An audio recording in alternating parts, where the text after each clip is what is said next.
Et bien salut à toutes et à tous, c'est Alex Brico pour une nouvelle vidéo.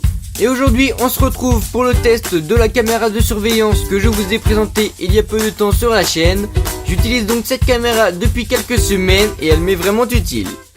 Elle est dans un premier temps facile d'installation. Il vous suffit de la brancher à votre routeur via le câble Ethernet RJ45 et de la brancher sur le secteur via son adaptateur. Téléchargez ensuite l'application sur votre mobile en scannant le QR code disponible sur la boîte. Une fois téléchargé, ouvrez l'application, allez en haut à droite dans le petit plus pour ajouter une nouvelle caméra, nommez-la comme vous le souhaitez. Pour lui aider, au lieu de l'écrire, je vous conseille de cliquer sur QR numérisation pour scanner le QR code disponible sous la caméra. Le mot de passe de base est 4x8 mais vous pourrez le changer juste après. Et enfin, cliquez sur OK. Vous pouvez aller maintenant dans votre caméra et on va vous demander de changer le mot de passe. Pour mettre votre caméra en Wi-Fi et ne plus avoir à brancher le câble RJ45, allez sur la page d'accueil de l'application, allez dans l'icône paramètres de la caméra juste ici et dans Advanced Config. Choisissez Wi-Fi Config. La caméra va ensuite rechercher les différentes boxes. Sélectionnez la vôtre et entrez votre mot de passe. Et voilà, c'est terminé. Vous pouvez voir ce que voit la caméra en temps réel. Donc, cliquez sur votre caméra. Et voilà. Pour vous balader, il suffit de déplacer votre doigt vers la gauche ou vers la droite pour tourner celle-ci. Et vers le haut ou vers le bas pour la faire monter ou descendre. Orientez votre téléphone à la verticale pour agrandir l'image. Ensuite, pour accéder aux paramètres, il vous suffit simplement de cliquer sur la zone noire. Et là, tous les paramètres s'affichent. En haut à gauche, vous allez pouvoir régler la luminosité. À côté, ça va être le réglage du contraste. Juste à côté, en forme d'ampoule, c'est la LED infrarouge. Donc ça, vous allez l'allumer la nuit pour voir ce qui se passe dans le noir. Mais vous pourrez régler dans les paramètres. Moi personnellement je l'ai réglé en automatique. Dès qu'il fait un peu sombre, elle s'allume et voilà, je peux voir quand je veux. À côté GPU, je ne l'utilise jamais mais je pense qu'il sert lorsque l'image n'apparaît pas et devient noire. Le S va vous permettre de régler des presets, donc vous avez jusqu'à 6 presets possibles. Vous allez régler des mouvements, vous allez pouvoir régler une zone bien précise, verticalement comme horizontalement, voilà. Ensuite le Go, ça va être justement pour aller sur vos presets, donc sur vos 6 presets. Par exemple, je vais cliquer sur le 1 et voilà. Ça m'emmène directement sur mon premier preset que j'ai enregistré, donc c'est vraiment un exemple. Enfin, pour terminer, à droite en haut, ça va être le réglage de la qualité d'image. Donc ça va de HD à qualité haute, normale ou basse. Personnellement, je l'y mets en basse, mais vous pouvez la mettre en HD sans problème. Mais moi, c'est que j'ai une connexion vraiment de merde. J'ai mis ma caméra en Wi-Fi et je la mets vraiment en très très basse. Donc comme vous pouvez le voir, la qualité elle n'est pas très bonne, mais au moins la réactivité est là et je peux voir quand je veux. Si je la mets en HD, vraiment ça va bugger, un truc pas possible. Normalement, si vous avez une bonne qualité de connexion, ça devrait le faire sans problème. L'icône en bas à gauche va vous permettre de désactiver ou d'activer le son pour entendre ce qui se passe. Donc c'est la caméra qui va enregistrer et qui va vous retransmettre ce qu'elle enregistre. À côté, vous allez pouvoir désactiver ou activer le micro. Donc ça, c'est vous qui allez enregistrer. Donc vous allez cliquer dessus. Et là, vous allez cliquer sur le microphone pour enregistrer. Donc là, vous voyez que j'enregistre. Et ça va retranscrire ce que je dis à la caméra. Ça fait un peu penser à un talkie-walkie. La qualité n'est pas très très bonne, mais c'est vraiment très utile, je peux vous l'assurer. C'est une fonction que j'adore vraiment. Ensuite, à côté, le petit appareil photo va vous permettre de prendre une capture d'écran. À côté, ça va être pour enregistrer une vidéo. Donc ça va être pour enregistrer sur la carte SD que vous avez préalablement mis dans la caméra ce que la caméra voit. C'est plutôt pratique. À côté, ça va être justement pour aller de gauche à droite. Donc voilà. Et les deux derniers, ça va être pour faire l'effet miroir verticalement comme horizontalement. Voilà.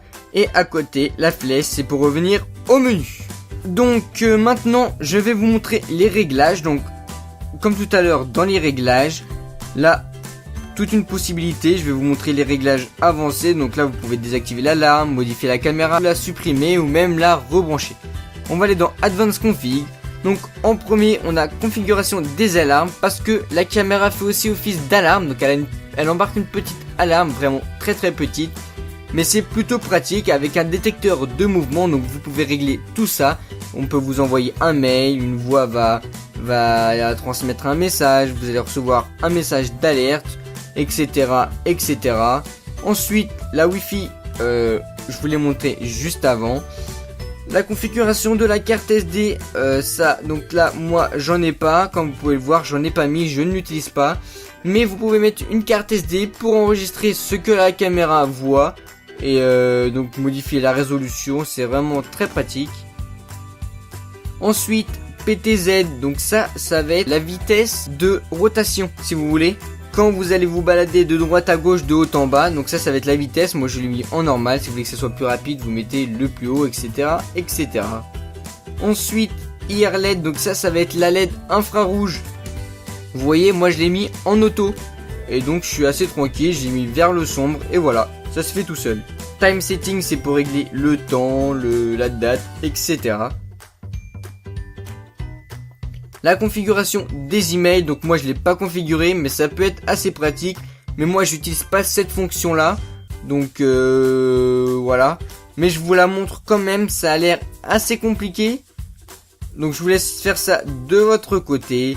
Config FTP et DDNS, je ne sais pas du tout ce que c'est. Et réglage MISC, donc ça c'est la LED qui va se trouver sur la caméra si vous voulez l'éteindre, la faire clignoter, etc. Ensuite, vous allez pouvoir changer de mot de passe ou même redémarrer la caméra. Donc, on a fait le tour du côté des réglages de l'application. Vous voyez que l'application embarque un tas de réglages qui sont vraiment très utiles. Ensuite, en bas, vous allez pouvoir voir donc la caméra, les photos que vous avez prises, donc les captures d'écran, les vidéos que vous avez enregistrées. À partir d'ici, vous allez pouvoir transférer les vidéos enregistrées de la carte SD vers votre téléphone et inversement, les télécharger, etc. Et ici, ça va être l'alarme. Et moi, j'en ai pas. Donc, on a fait le tour de l'application. Vous pouvez bien sûr enregistrer plusieurs caméras en même temps. Moi, j'en ai qu'une, donc ça me suffit amplement. Dans la boîte, on va retrouver un CD qui va me permettre d'installer un petit logiciel. Donc, c'est celui-ci. En username, donc on va rentrer admin et sans mot de passe, c'est ce qui nous est indiqué sur la notice. Et voilà, donc on va tomber là-dessus. Donc moi j'ai déjà enregistré ma caméra, j'ai juste appuyé ici pour la connecter. Et voilà, donc là c'est directement ma caméra en live comme sur l'application. Ici on va retrouver le panneau de contrôle comme l'application, donc on peut monter, descendre, gauche, droite, etc. Tout un tas de commandes, donc les miroirs, etc., etc. La luminosité est aussi là, ainsi que le contraste. En dessous, la qualité, pareil. Donc là, vous voyez que j'ai mis en grand. Je peux la mettre en grand écran, voilà, en double cliquant. Ensuite, en bas, on peut régler l'affichage. Donc si on a d'autres caméras, voilà. Il faut vraiment en avoir beaucoup pour arriver jusqu'ici. Moi j'en ai une, donc je vais rester là-dessus. Ici on va retrouver les tout petits paramètres, donc activer, désactiver le micro, faire un screenshot ou même enregistrer en vidéo. Et ici les paramètres, et là on retrouve tous les paramètres de l'application, l'alarme, la Wi-Fi, la carte SD, la LED infrarouge, etc., etc. Tout est là, donc vous pouvez tout faire sur le PC si vous préférez. Je la trouve vraiment très pratique quand je suis sur le PC. Voilà, je vous ai donc montré tout ce qui tournait autour de cette caméra, puisqu'une fois branchée et configurée, tout se gère à distance en Wi-Fi sur vos smartphones via l'application et sur vos PC via le logiciel. Vous pourrez bien sûr utiliser plusieurs caméras de la marque, que ce soit pour votre usage personnel ou professionnel. Celle-ci filme en HD 720p. La qualité est plutôt pas mal, pour mon utilisation je n'en demande pas plus. Elle est petite et plutôt jolie, donc vous pourrez l'intégrer partout dans votre maison sans problème. Je l'utilise comme caméra de surveillance à la maison ou même pour surveiller mon chien lorsqu'il est seul. J'aime beaucoup le fait que vous pouvez partir à l'autre bout du monde mais tout en gardant un œil chez vous. C'est donc pour moi un bon rapport qualité-prix. Si cette vidéo t'a plu, n'hésite pas à liker, ça fait énormément plaisir. Dis-moi ce que tu en penses dans les commentaires, mais surtout...